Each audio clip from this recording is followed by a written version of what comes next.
You can't hurt me. You're not real. You're imaginary. Ah! Hey guys, thanks so much for clicking on this video. My name is Chris. I recently just got back from watching the latest horror movie by James Wan, Malignant. And with Malignant, it follows the story of Madison, who as a little girl had an imaginary friend named Gabriel. Years later, now that Madison is a grown woman, has a husband, is about to have a baby, Gabriel, for some reason, shows back up into her life. That's all pretty much it without giving me spoilers to you guys. This is a spoiler-free review, and there's a lot of interesting surprises in this movie, so you don't want to be spoiled. Real quick, I want to go ahead and mention that Warner Brothers was nice enough to go ahead and send me a little Malignant package. It's always such a huge honor when studios do that for me, but if there's ever something in here that I'm just never gonna use, I might as well give it away to you lovely people who will use it. And my fat head is just not built for hats, so if you want a chance to win this, go ahead, like, subscribe, and comment down below you want to be entered, and I'll pick someone at random. Alright, but now that out of the way, I gotta admit, I was pretty nervous going into James Wan's Malignant, because for one, James Wan, I think, is a great horror director. He's created a lot of movies that I've enjoyed a lot, all the way back from starting off the Saw franchise, his amazing work in the Conjuring universe with the first two Conjuring films. The boy even made a PG-13 horror movie work with Insidious, and that's pretty hard to do. So when it was announced that James Wan would be creating a brand new horror movie, an original idea, I could not have been more excited until there were rumblings going around that whenever Warner Brothers test screened this movie to an audience, they hated it. They laughed at it. They thought it was bad. And the studio got really worried they had a stinker on their hands, so much so that no critics were giving advanced screenings to watch this movie. And I don't know about you, but I feel like the marketing for Malignant was horrible. Like, if I didn't have this job of talking about movies and always looking forward to them, I would have no idea this film was coming up. And now, having watched James Wan's Malignant for myself, I understand why they were worried. But man, this movie's my freaking jam. I can completely understand if they only test screened this movie once and rumors were coming out that people were laughing at a horror movie, at things that were supposed to be creepy and scary in this film. I can totally see why they would get that reaction after watching this movie. But there is really so much other goodness in here that Warner Brothers should not have let that one bad reaction scare them from showing off this, what I think is a really fun, entertaining, gory, and violent movie. I can feel this is going to be a divisive film, and some people will come out completely hating it or thinking this movie was just a little too weird, but some of the aspects I really liked about it is, for one, this is an original idea. James Wan just takes a very unique approach to this. A lot of times with these studio horror movies, they feel very synthetic and fabricated, and like they all have the same sort of formula attached to them. And with James Wan's Malignant, there is that sense of fresh air, that this is different, that we really haven't seen this done on screen before. There was talks in interviews that James Wan wanted to pay homage to the genre of giallos. Hopefully I pronounced that right, but that's a specific weird section in the horror genre of these black glove mass killers. And for all intents and purposes, this is a slasher movie. As a horror fan, I completely dug what James Wan did with the character of Gabriel, this imaginary friend. From the choice of his signature weapon, his appearance, but also just the way this movie is able to tell the interesting mystery at hand, because that's another fun part of this movie. There is a mystery going on. There's a killer out there. People are dying, and the movie is slowly feeding you clues left and right that as I'm watching this movie, I'm like, okay, this is kind of predictable. I can see what you're hinting at right here. I hear the little clues. But as the movie starts to unfold, it takes a twist, then a turn, then a surprise, and you're like, I don't know what's going on anymore, and I love it. And I think that's just one thing that made this movie a lot more enjoyable for me, is that it kept me on my toes, and I just could never figure out exactly what's going on until it's all revealed. Because the film kind of does take a bit of a somber pace, and even some of the early kills in the movie, you're like, this feels pretty tame for rated R. Like, yeah, they're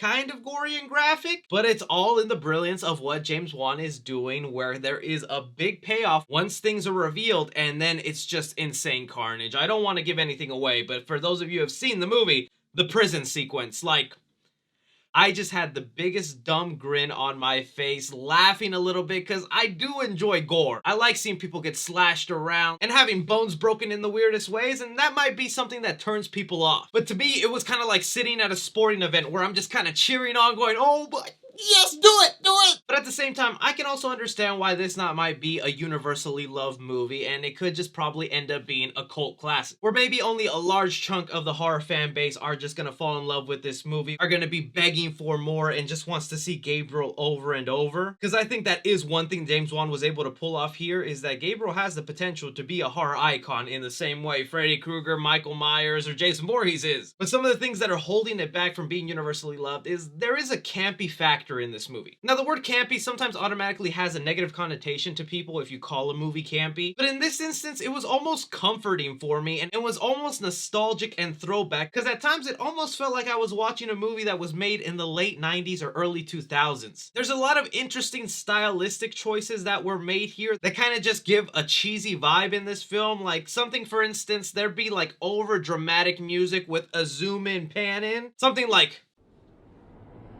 "We're all out of milk."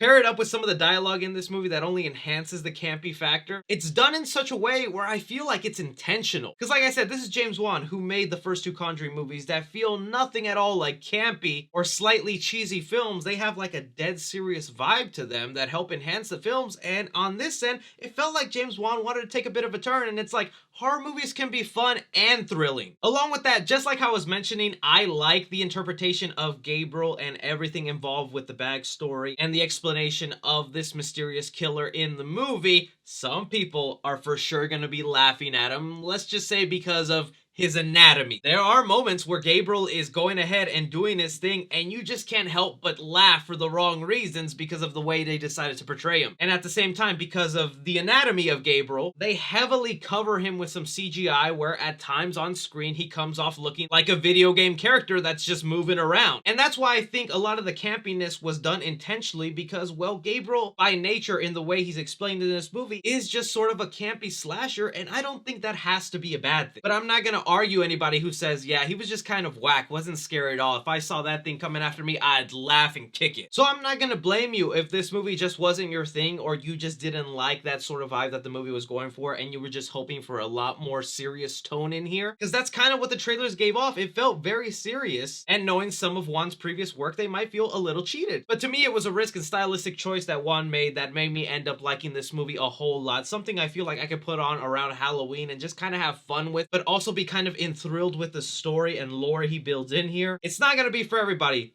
but damn was it for me. So for James Wan's Malignant, I'm gonna give action 2.5 stars. There is a couple of chase sequences, and when Gabriel's doing his thing, he almost looks like a character from The Matrix. Comment in the movie, I am gonna give it 2.5 stars, and that is for a lot of the unintentionally funny moments in here. James Wan does throw a joke here and there into the movie, but they rarely ever make me actually laugh. It's when Gabriel is out and about moving around, or the way some of these kills go down, that just kind of make me laugh. Drama in the movie, I'm gonna give it 3.5 stars. I really did like the lore they threw in here of Gabriel and everything going on with its backstory, and how the film was able to sway you one way but then revealing other things along the way. Just kept things really interesting. Horror in the movie, I'm gonna give it 3 stars. While I won't say it's a particularly scary movie, I was definitely creeped out by some things in here, and one gory visual involving Gabriel that definitely disturbed me. But because of the unintentionally laughing and sometimes overuse of CGI and blood and bones here, it takes a little bit away from that. And suspense the film, I am gonna give it 4 stars. Whether you were laughing or not, I think the story was interesting enough where you were there watching the whole time going, what's happening, what's going on, I need answers. And I really liked how the movie was able to pull that off. Casual fans, I'm gonna give it a B-. Cinephiles, I'm gonna give it a B+, and critically, I'm going to give it a C+. For James Wan's Malignant, I definitely think it's a movie you need to go ahead and check out in theaters. Again, that's just my opinion, guys. There were a couple of things here that stopped me from loving this movie, but damn, did I really, really like it. They also go ahead and do the thing of kind of teasing a sequel, and the way Warner Brothers is treating the marketing and release of this movie, I don't know if they'd let James Wan do it, but if they make it, man, I am gonna be there opening day. Let me know your guys' thoughts on Malignant, whether you end up liking the movie or just didn't like it and this was not your cup of tea. Anything and everything, be sure to like, subscribe, follow me on Twitter at 3C Films, but as always, I'm Chris. Take care.